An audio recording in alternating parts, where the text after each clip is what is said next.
서울 변두리 낡은 연립주택. 73세의 수자 씨는 오늘도 어김없이 새벽 5시에 눈을 떴습니다. 관절염으로 뻣뻣해진 무릎을 주물러가며 침대에서 일어나 작은 주방으로 향했습니다. 30년 넘게 살아온 이 집은 세월의 흔적이 곳곳에 배어 있었지만 수자 씨에게는 두 아들을 키워낸 소중한 보금자리였습니다. 내일 큰아들 승진 발표 날이랬지? 수자 씨는 창가에 놓인 작은 의자에 앉아 커피를 우려내며 중얼거렸습니다. 벌써 몇 년째 승진해서 밀려난 큰아들 생각에 마음이 무거웠습니다. 45세의 큰아들 민수는 대기업에 다니지만 승진이 늦어지면서 점점 의기소침해지고 있었습니다. 지난 주말 집에 왔을 때도 평소보다 말수가 적었고 며느리 얼굴에도 그늘이 져 있었습니다. 우리 큰아들만 승진하면 내가 더는 바랄 게 없을 텐데. 창밖으로는 아침 햇살이 스며들고 있었지만 수자 씨의 마음은 여전히 어두웠습니다. 옆집 할머니는 아들이 임원으로 승진했다고 자랑하고 아래층 할아버지는 아들이 좋은 회사로 이직했다며 기뻐했습니다. 그런 이야기를 들을 때마다 수자 씨는 괜히 위축되고 초라한 기분이 들었습니다. 커피를 한 모금 마시던 중 테이블 위에 놓인 휴대폰이 울렸습니다. 옆 동네에 사는 친구 영희에게서 온 카톡이었습니다. 수자야, 빅마트 옆 건물 2층에 점집 정말 용하더라. 우리 집 막내 취업 문제로 부적 사러 갔는데 내 사주를 보더니 남편 성격부터 우리 애들 성격까지 다 맞히더라고. 너무 신기하더라. 한번 가보는 거 어때? 수자 씨는 휴대폰 화면을 뚫어지게 바라보았습니다. 독실한 기독교 신자라 평소점이나 무당 같은 건 미신이라고 생각했던 그녀였지만 지금은 상황이 달랐습니다. 큰아들의 승진을 위해서라면 뭐든 해보고 싶었습니다. 혹시 우리 아들 운도 틔워줄 수 있으려나? 수자 씨는 거실 선반에 놓인 가족 사진을 바라보았습니다. 큰아들 민수와 막내 아들 준호, 그리고 며느리와 함께 찍은 작년 추석 사진이었습니다. 모두 환하게 웃고 있었지만 큰아들의 눈가엔 아련한 그늘이 어려 있었습니다. 오후가 되자 수자 씨는 마음을 정했습니다. 영희가 말한 용하다는 점집에 한번 가보기로 한 것입니다. 거울 앞에서 옷매무새를 다듬으며 스스로를 달랬습니다. 그냥 한번 가보는 거야. 정말 용하다면 우리 민수 운세라도 봐달라고 하고. 하지만 마음 한켠에서는 불안과 기대가 뒤섞여 있었습니다. 이런 일에 의존하는 자신이 한편으로는 부끄럽기도 했습니다. 그래도 엄마로서 아들을 위해 할 수 있는 일이라면 뭐든 해보고 싶었습니다. 버스 정류장으로 향하며 수자 씨는 가슴이 두근거렸습니다. 영희가 말한 빅마트 옆 건물 용하다는 점집. 과연 그곳에서 큰아들의 운을 바꿀 수 있는 해답을 찾을 수 있을까요? 수자 씨는 가방끈을 단단히 쥐고 버스에 몸을 맡겼습니다. 아들을 향한 간절한 마음을 품고서 말입니다. 버스에서 내린 수자 씨는 빅마트 근처를 이리저리 둘러보았습니다. 바로 옆 건물 2층, 작은 간판을 발견했습니다. 선녀보살이라고 적힌 낡은 간판이었습니다. 여기가 맞나? 수자 씨는 주저하며 계단을 올라갔습니다. 오래된 건물의 2층, 문 앞에 서니 가슴이 더욱 두근거렸습니다. 이런 곳에 와본 적이 없었기 때문입니다. 잠시 망설이다가 용기를 내어 문을 두드렸습니다. 들어오세요. 문 안에서 들리는 목소리에 수자 씨는 천천히 문을 열었습니다. 순간 코를 찌르는 향냄새가 방 안을 가득 채우고 있었습니다. 어두운 방 안에는 빨간 천으로 덮인 탁자가 있었고 그 위에는 각종 부적과 향, 촛불들이 놓여 있었습니다. 무당은 화려한 한복을 입고 있었습니다. 50대 중반쯤 보이는 여성으로 진한 화장을 한 얼굴에는 신비로운 표정이 어려 있었습니다. 수자 씨를 보더니 흐느적거리는 포즈로 손을 휘저으며 말했습니다. 아이고, 어르신, 기운이 많이 막혀 있으시네요. 큰 걱정이 있으시죠? 수자 씨는 깜짝 놀랐습니다. 자신의 얼굴만 봐도 걱정을 알 수 있다니 정말 신통한 능력이 있는 것 같았습니다. 네, 맞아요. 실은 큰아들 때문에. 무당은 고개를 끄덕이며 눈을 감고 중얼거렸습니다. 보입니다, 보여요. 큰아들이 직장에서 힘들어하고 있네요. 승진길이 막혀 있어요. 윗사람들과의 인연도 좋지 않고. 수자 씨는 입을 벌린 채 무당을 바라보았습니다. 정확히 맞는 말이었습니다. 민수는 직장 상사와 잘 맞지 않는다고 늘 고민이었고 승진도 몇 번 놓쳤었습니다. 어떻게 그걸. 제가 보기에는 조상님들이 도와주시려고 하는데 길이 막혀 있어요. 부정한 기운이 집안을 감싸고 있습니다. 무당은 탁자 서랍에서 붉은 종이에 쓰인 부적을 꺼내 보여주었습니다. 이 승진 기원 부적을 모시면 큰아들의 막힌 운이 트일 거예요. 조상님들도 기뻐하실 것이고 직장에서도 인정받게 될 겁니다. 수자 씨는 부적을 신기하게 바라보았습니다. 한문으로 빽빽하게 쓰여진 글자들이 신비롭게 느껴졌습니다. 정말 효과가 있을까요? 물론입니다. 이 부적은 특별히 제가 108배를 들이며 만든 것입니다. 다른 곳에서는 구할 수 없어요.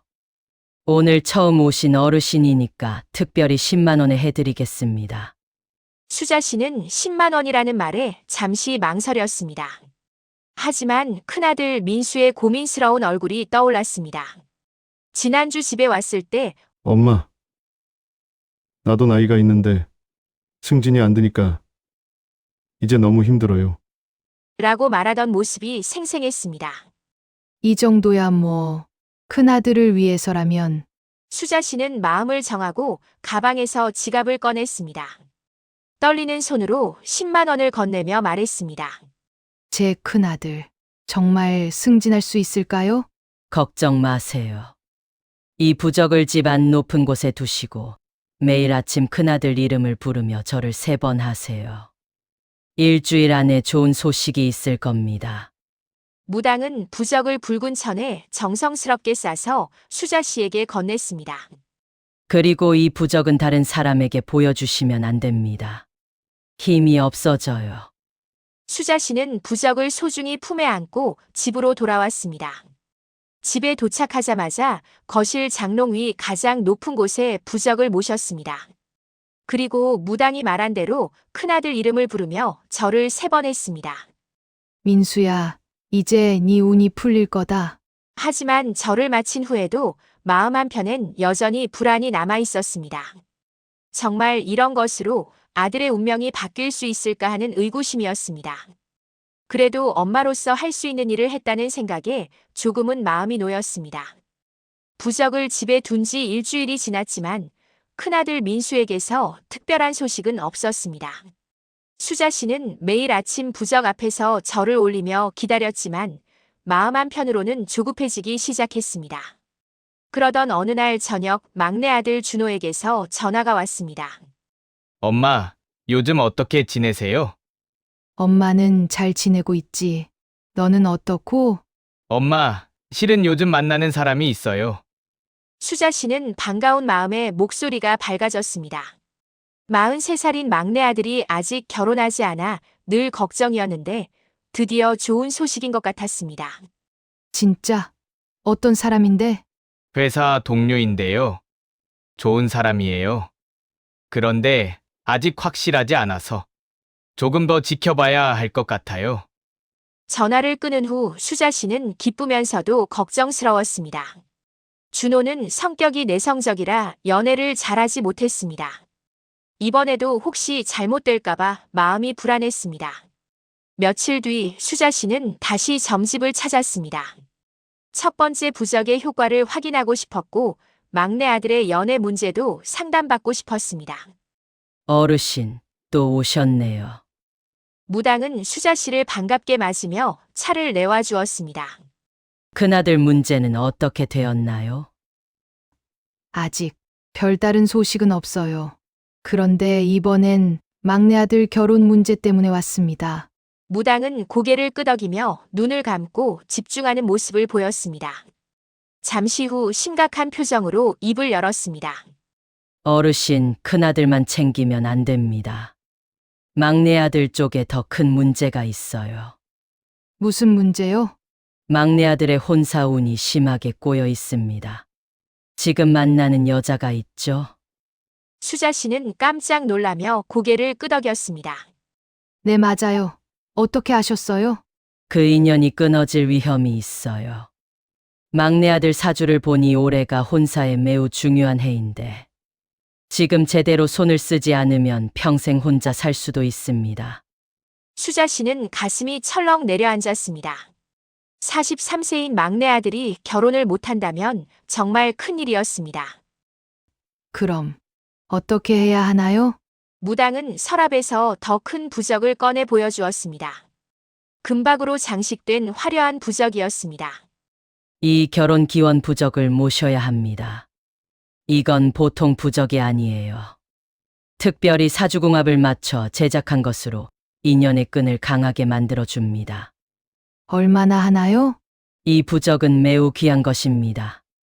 다른 곳에서는 200만 원도 받는데 어르신께는 특별히 100만 원에 해드리겠습니다. 재료비도 많이 들고 제작 시간도 오래 걸렸거든요. 수자 씨는 100만 원이라는 큰 금액에 당황했습니다.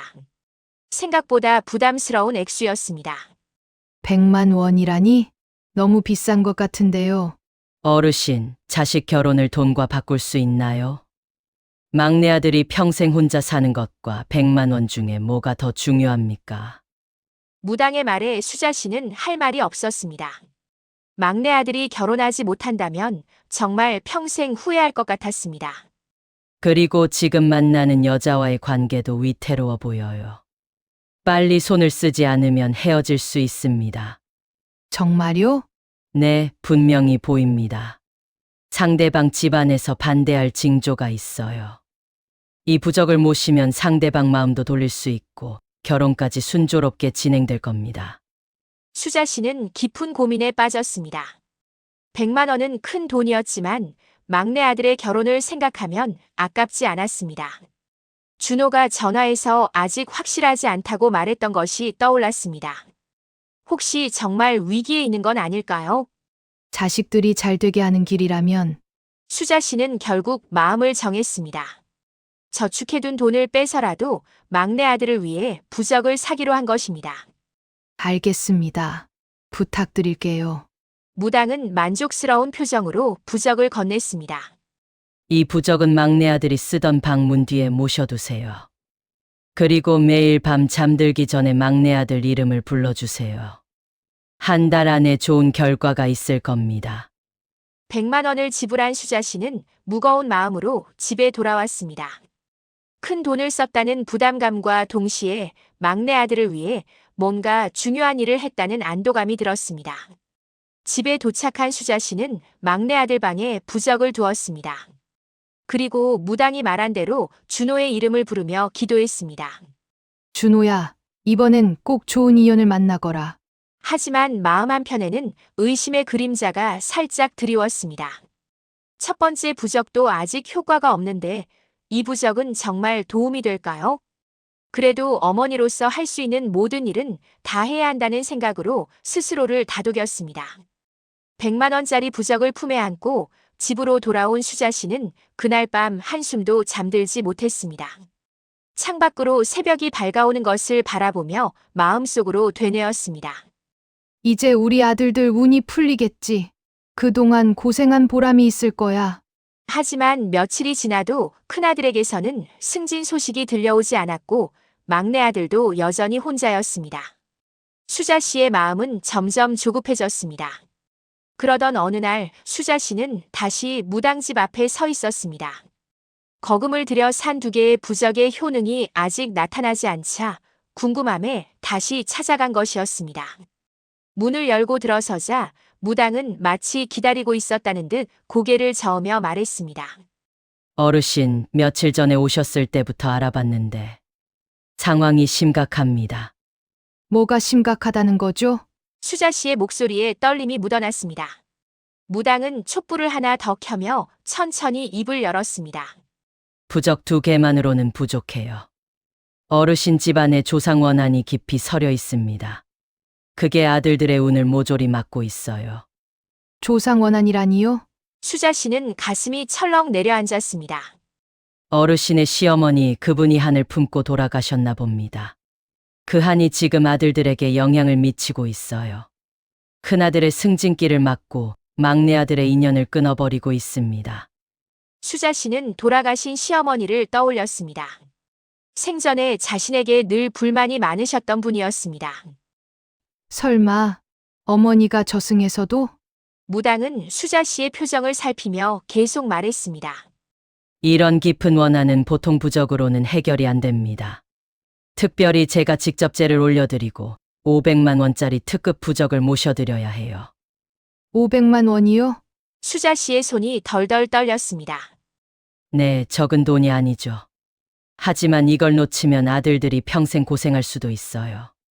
특히 큰아들은 이번이 마지막 승진 기회라고 보이는데. 수자 씨는 마음이 급해졌습니다.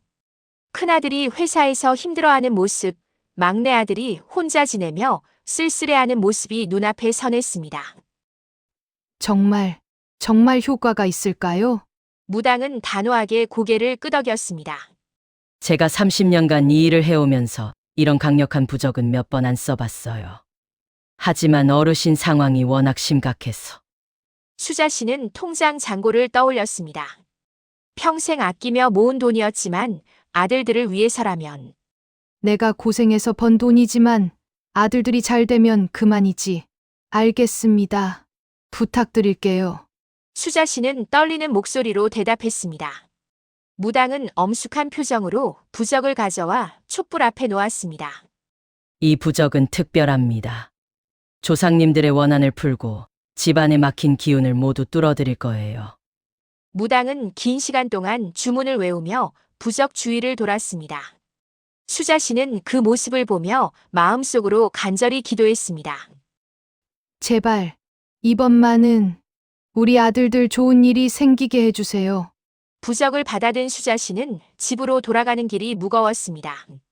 통장이 거의 비어버린 것도 500만 원이라는 큰 돈을 쓴 것도 두려웠지만 그보다는 이번에도 효과가 없으면 어떡하지라는 생각이 머릿속을 맴돌았습니다. 집에 도착한 수자 씨는 부적을 정성스럽게 장롱 맨 위에 모셔두었습니다.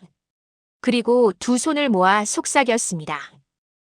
제발, 이번엔 정말로 우리 아들들에게 좋은 일이 생기게 해주세요. 500만 원짜리 부적을 집에 둔 지 한 달이 지났지만 현실은 수자 씨의 기대와는 정반대로 흘러갔습니다. 어느 쌀쌀한 가을 저녁, 큰아들 민수가 집에 들어왔습니다. 평소와 달리 어깨가 축 늘어져 있고 표정이 어두웠습니다. 수자 씨는 불안한 마음으로 아들을 맞이했습니다. 우리 큰아들, 왜 그렇게 풀이 죽어 있니? 민수는 소파에 털썩 앉으며 한숨을 깊게 쉬었습니다. 엄마, 오늘 승진 발표가 났어요. 수자 씨의 가슴이 두근두근 뛰기 시작했습니다. 어떻게 됐니? 제 이름은 없었어요. 이번에도 떨어졌어요. 민수의 목소리가 힘없이 흘러나왔습니다. 수자 씨는 마치 머리를 둔기로 얻어맞은 듯한 충격을 받았습니다. 600만 원이나 들인 부적이 전부 가짜였단 말인가? 그때 현관문이 열리며 막내 아들 준호가 들어왔습니다.